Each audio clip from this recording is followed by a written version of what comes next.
don't answer the phone until you hear our first story. It's about one of the most despicable scams we've come across recently, a money-making scheme built on the most vulnerable members of our families, sick children and senior citizens. Tonight, you'll hear exclusive phone tapes of these accused outlaws doing their dirty work. And watch as we confront them where they're hiding out. They can run, but they cannot hide, from our chief investigative correspondent, Brian Ross. My wish is to be a ballerina. My wish was to see the monarch butterflies. Now in its 30th year, few charities in the country are as widely respected or trusted as the Make-A-Wish Foundation. Thank you for giving me my wish to be a ballerina. And it was the charity's very reputation for integrity that helped convince Patricia Bowles of Northern Virginia that she really had won a Make-A-Wish sweepstakes. Clearly, the first thing you hear when you get a call from Make-A-Wish Foundation, you'd like to think it was real.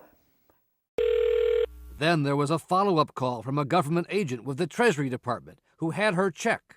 She said, Mrs. Bowles, we've been trying to reach you. Very, very warm, very kind. There is money here for you. And to prove it beyond any doubt, the Treasury agent told her she could call the Federal Trade Commission in Washington to verify her winnings, and she did. You have reached the General voicemail of the Federal Trade Commission. When the government people called back, the caller ID showed the Washington, D.C. area code 202. And they were professional sounding. Mm-hmm. Oh, golly, I can't even begin to tell you. Brilliant. But somehow the check never seemed to arrive. You said there is a check. There was a check for $1.1 million that Gary's picked up. We sent that back to the Federal Trade Commission. But the Federal Trade Commission, the FTC in Washington, does not help distribute sweepstakes checks. We do not handle sweepstakes checks. We do exactly the opposite. We go after people who are ripping off consumers. Nor does the Make-A-Wish Foundation, headquartered in Phoenix, have a $1 million sweepstakes. We don't call people up and tell them they've won prizes. That's not what we do. We grant wishes to children who have life-threatening medical conditions, period.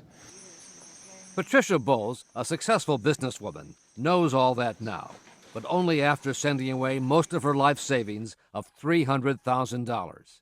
After she and many, many others were told on the phone by the supposed government agents they had to pay taxes and fees in advance to collect their sweepstakes winnings. The IRS basically wants their money up front, and that's the way they are, man. This is one of the scammers on the phone in a tape obtained by 2020, being heard tonight for the first time.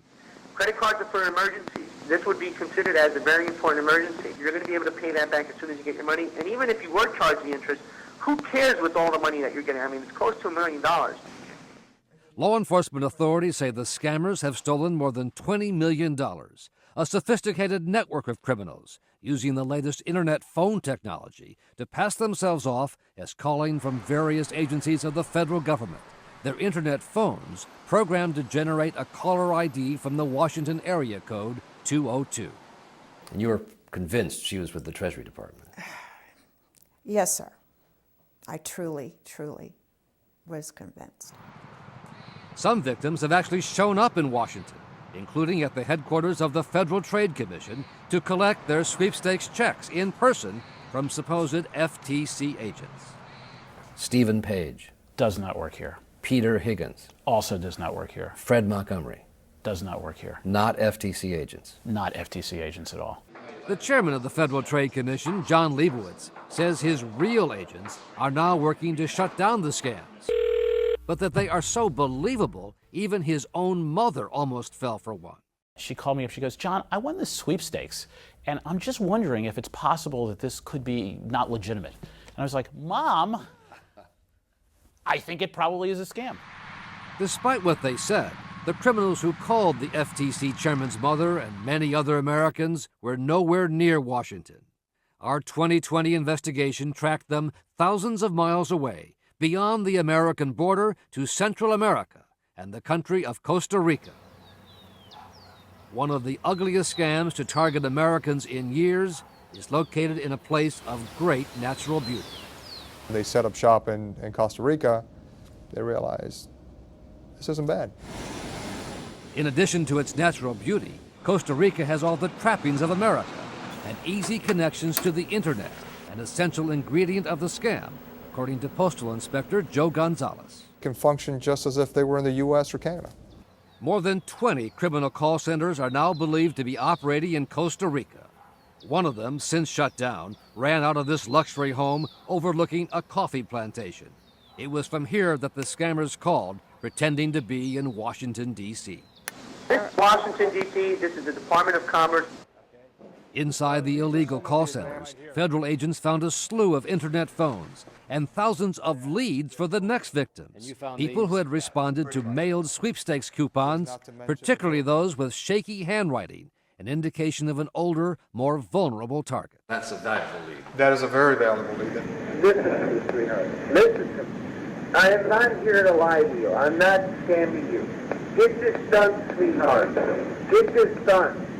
The operations also kept detailed records on every target, including warnings about relatives who might intervene to keep the victims from sending more cash. Watch out for his son. Watch out for his son. Exactly. The scammers had no shame, pretending to be Christian family men. Look, as a family man and a Christian man, I'm not going to have you do anything that, if there was something that can go wrong with this, ma'am, I tell you, hold on for a minute. But there's absolutely nothing that's going to go wrong with this. We've never seen something so despicable. Willingly destroying people's lives by taking every nickel they can suck out of them. And authorities say there are new victims every day, as the Americans accused of being part of the scam continue to live a life of luxury in Costa Rica, a place where at least one of them thought he was safe until we found him and he tried to run away. Usted no se meta aquí ni me venga a hacer más. Gringo, go home.